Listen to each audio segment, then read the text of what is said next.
So how significant are these numbers and how could it impact government priorities this fall? The Scrum is here to answer those questions. Sherelle Evelyn is the managing editor at The Hill Times. Marika Walsh is the senior political reporter for the Globe and Mail, and David Coletto is the CEO of Abacus Data. Hi, everybody. Nice to see you. David, I'm going to start with you. As I was saying before we started, kind of the man of the hour. It's your poll a few weeks ago that I think it feels like kickstarted this entire conversation about a rapidly declining level of support among Canadians for the Liberals. You spent some time briefing various members of caucus.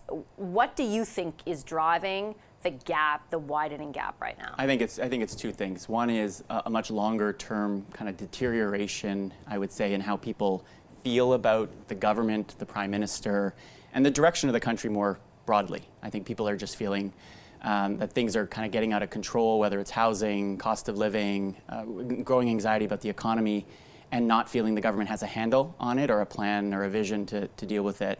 And then more recently, I think that the Conservatives have upped their game, and they're out there advertising, introducing Pierre Poilievre to some, reintroducing him to others, and that has helped push their lead even further. So we're left with general dissatisfaction with the government and increasing interest, I would say, in an alternative that for many now is on their radar and they're seriously considering it, and they're telling me they would vote for if they had the chance today. Marika, you and I both covered the cabinet retreat in PEI almost a month, I think it was something like a month ago.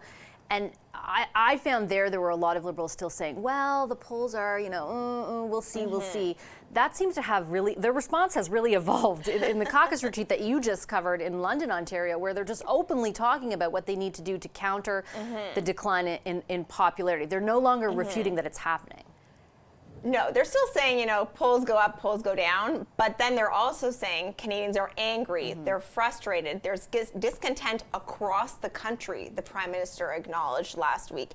So I think just that alone, how much they are acknowledging and putting on the table what Pierre Poilievre has been saying now for a year, and what clearly we know Liberal MPs from across the country heard at the doorsteps this summer, to me shows a difference in language from the government and a sharpening of the understanding of how much they still need to do and how far off they have been in terms of talking about what matters most to Canadians right now. So they certainly tried to blunt that. This past week we've been talking this morning about the stuff they put on the table around affordability. Do you expect, or to what degree do you expect this narrative to trail them as the fall sitting gets underway tomorrow, Sherelle?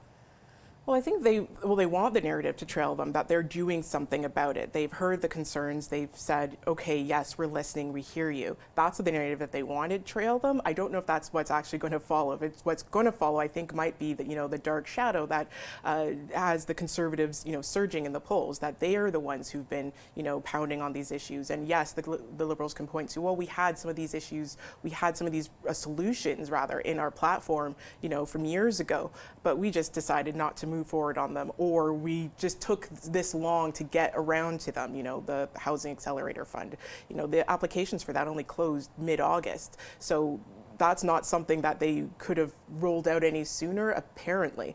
But because, thinking about the fall sitting, the first week, Prime Minister Trudeau's not even going to be there. So that gives, again, another opportunity for the Conservatives to set the tone. We've talked a lot throughout the morning in the past few weeks about the Liberals and their vulnerabilities. I'm wondering, David, from where you sit and the numbers that you're looking at, starting off with the Conservatives, what are their biggest challenges heading into this sitting, heading into the fall? I think it's just continuing to convince people that they're ready to govern. I mean, an election could be 2 years out, so they don't need to be immediately ready, but they need to constantly be demonstrating not just Pierre Poilievre, that he's ready to be Prime Minister, but I think increasingly that they have a team of members of Parliament who could be cabinet ministers, who could be leading the big files that Canadians want to see action on, and more importantly, reassuring people, right? There's still this large group, about a third of Canadians, who say, I want change, but I'm not completely happy or comfortable with the alternatives.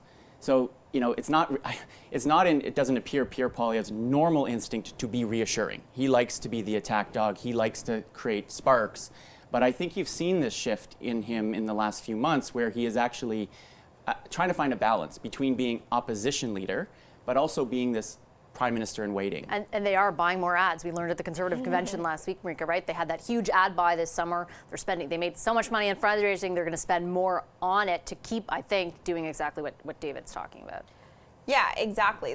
They will be doing that, and they're doing so right now in a field where the Liberals have not found an effective way yet to push back on Poilievre. I think one of the things that Poilievre is going to need to be ready for is more scrutiny because of the increase in the polls. And I think that extra scrutiny can be very challenging to deal with. And so as there's more scrutiny from the press, from journalists, from the public on him, that can be sort of one of those pressure points to see whether it's a moment in time or whether there's a more sustained trend in terms of support for him.